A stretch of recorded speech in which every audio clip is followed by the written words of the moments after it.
to the course Privacy and Security in Online Social Media, week number 7, second section of the week number 7. So I hope you got a chance to look at the content that we made available for the week 7.1. I don't know how many of you actually read privacy policies. Researchers have shown that people don't read privacy policies. Let's just do some exercise now. So some of you may have actually done online transactions in the last 1 week, or almost all of you would have done some kind of online transactions, logging into your Facebook, logging into your Twitter, transactions of buying things online or between banks. How many of you have ever read any privacy policy of the websites that you interacted with in the last week or a month? Must be really low. And it's not just what I'm saying, people have actually studied this exhaustively. So here is one piece of work which says, if we were to make people read privacy policies, what would it cost? The study was done in the US, and it's actually part of a PhD thesis work, where the question was, what would happen if everyone read the privacy policy for each website they visited once each month? Right? Time taken would be about 244 hours per year, which is basically, the question is more on the lines of economics of what would it cost. So 244 hours converted into money, and then total number, if you just look at the US population, national opportunity cost for reading privacy policy would be $781 billion US dollars. Which is, if I get every citizen of the US to read the privacy policy at least 1 month for the website that they are seeing, it would cost them $781 billion. That's a lot of money, and that's a lot of opportunity that has been lost because they are spending time on reading this privacy policy, where they could make which they would use to make the decision.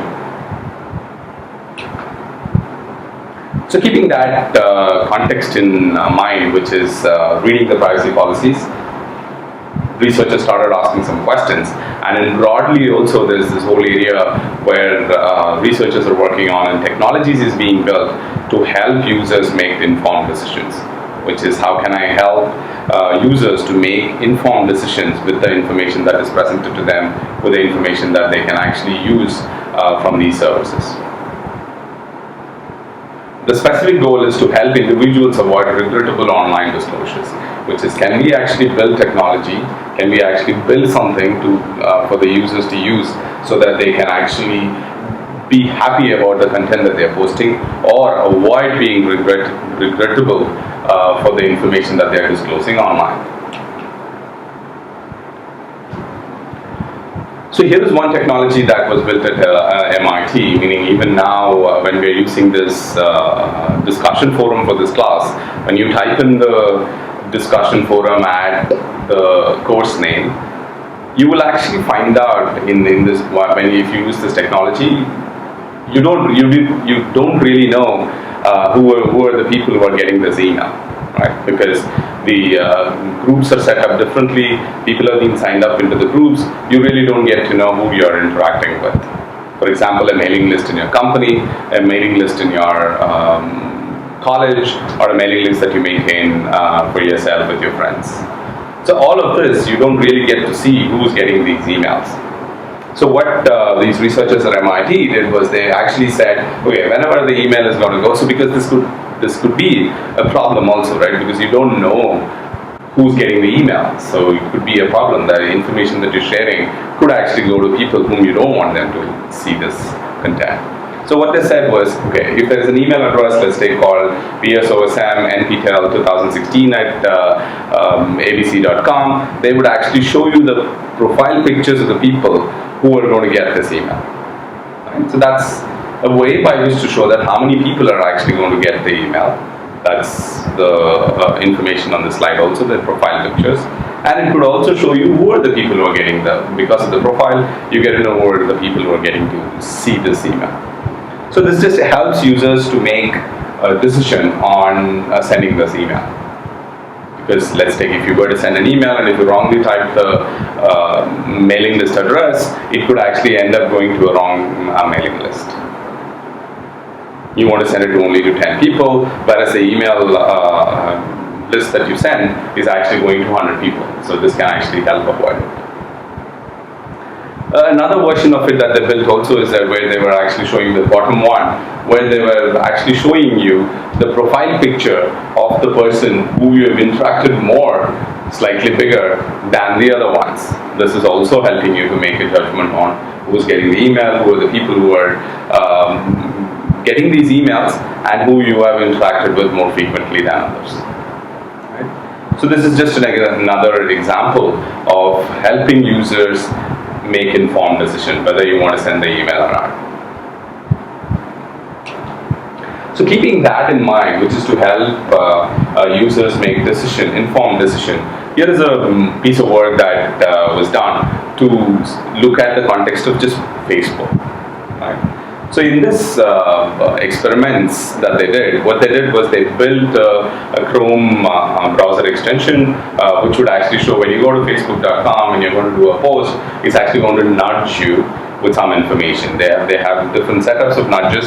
I'll walk you through what they did, and we'll also see how effective it was, which was effective, which was not effective. Because today you could actually, I'm sure some of you have experienced that you did some post and which you did not want somebody in your friends network to see, and they got to see the post. And there have been incidences in the past also. If you remember, even in the week 1 or week 2, I showed you some examples about MI6 chiefs, wife posting some content which went public, where it was not intended to go public.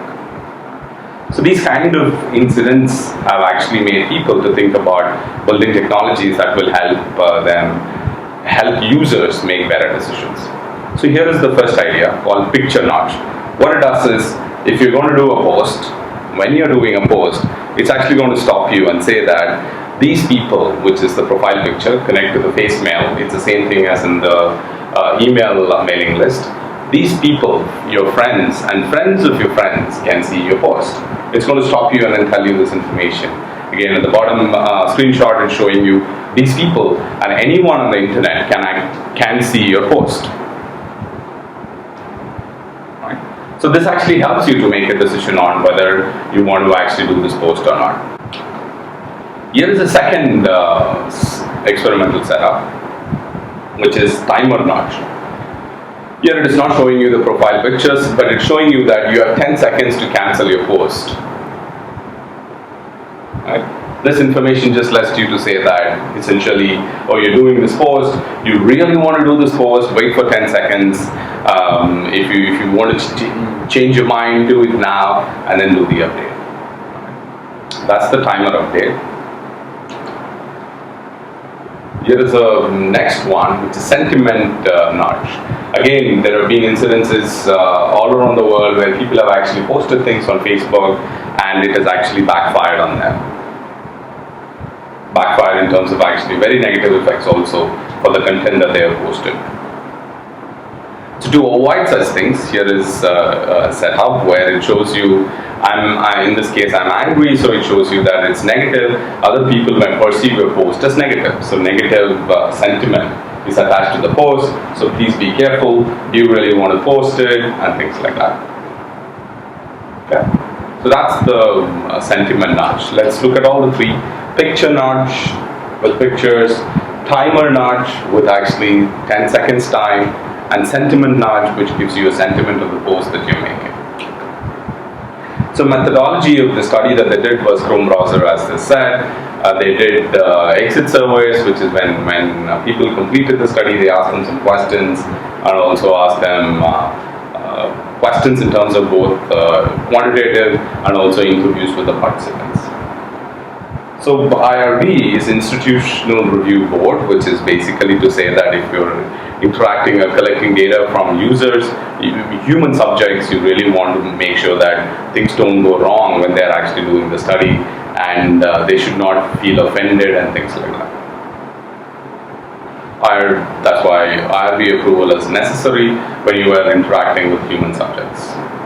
And of course, users were recruited through multiple ways, of course, putting flyers all around the place, sending out emails, gigs list, all of that.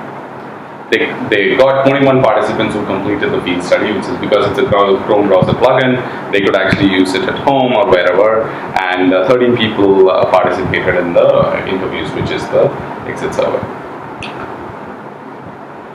So the metrics that they actually use to analyze what is going on within this context of providing nudges are these things: number of changes in inline privacy settings, number of cancelled or edited posts, post frequency, and topic sensitivity. Essentially, they were trying to understand, by giving these nudges, are people changing their behavior? And if they change the behavior, what are they changing?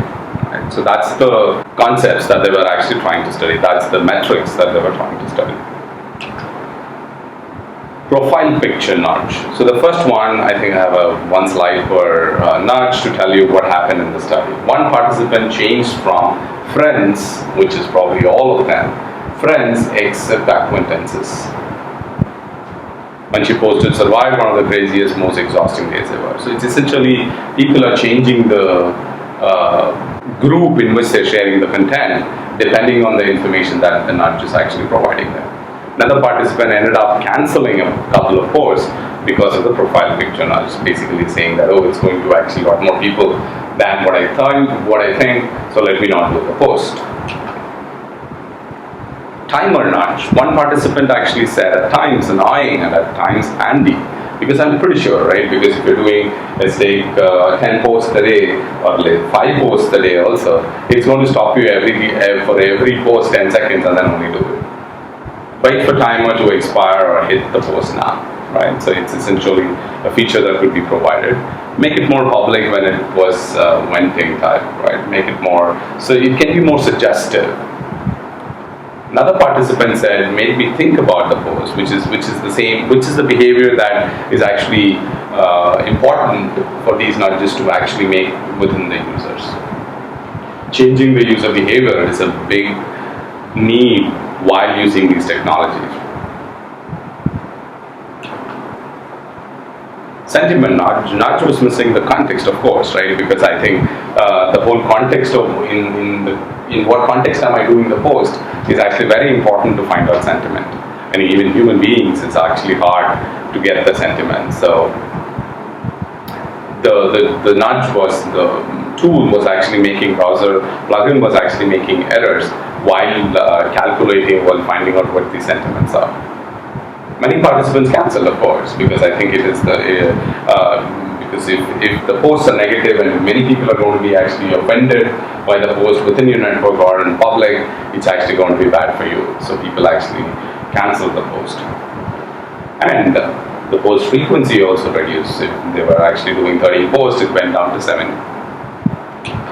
So essentially all of this is helpful in making helping the users to make better decisions. And particularly when it comes to posting something that others are going to be offended, posting something that people whom you don't intend to actually share the information, all of this is actually helpful. These technologies are helpful for the users to make a better decision. And of course, more work is needed to understand which type of nudges work in which context, because the context will be very different.